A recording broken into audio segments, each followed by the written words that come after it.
mega gurus. And in some cases, we've seen that there are gurus whose disciples bring to them more and more and more disciples, candidates for initiation, with an emphasis very much on quantity rather than quality. And sometimes we see that leading disciples of these gurus who recommend people for initiation, bring others to initiation, they don't seem to care if the people that they're bringing may not be really ready for initiation. Some of them may not be of good character at all. They may be have so many motivations. They may not understand the philosophy. They may still be worshipping demigods, worshipping Sai Baba. They may be political or exploitive or manipulative, but somehow or other they just want to bring in more and more and more and increase the numbers. And the gurus themselves might be very liberal and wanting to spread the movement of Chaitanya Mahaprabhu and give out the mercy. But I request the upcoming initiators to keep a check on this tendency of making many, many disciples to increase the numbers. It might make you look better. It might make those who are bringing more and more disciples, might make them look good and make them look like big preachers.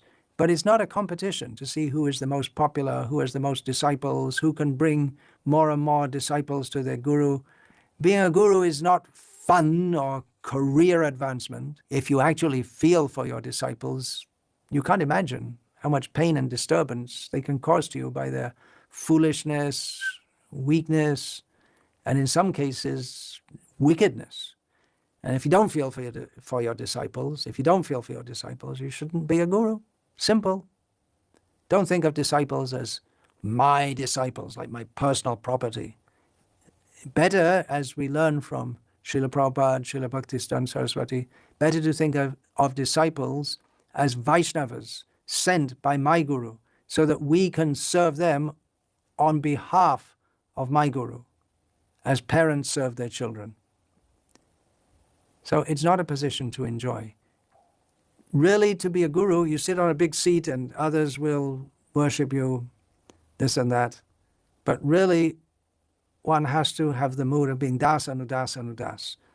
And remember that our identity is as a servant of my guru, and only secondarily as myself being guru. The only way to really be a guru is to not think of oneself as a guru, but to think of oneself as a servant of one's own guru and a servant of one's own disciples also.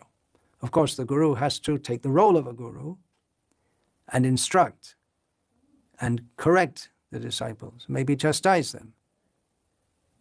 But trinadapi sunichena, this mood which Chaitanya Mahaprabhu has emphasized so much, is always applicable. It's absolutely the characteristic of a Vaishnava, and how much more so for gurus.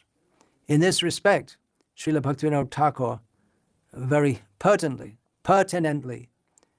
advised us in one of the many beautiful and instructive songs that he wrote, that Amito Vaishnav e buddhi hoile amani nahobo ami. Pratishta ashi hridoy dushibe hoibo niroyagami.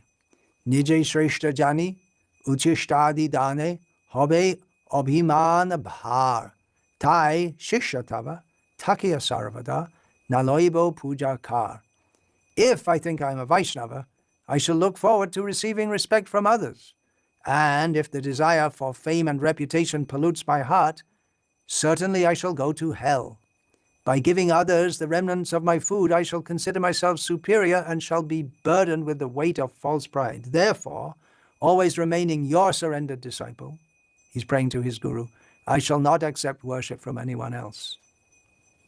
Now, of course, Bhaktivinoda Thakur did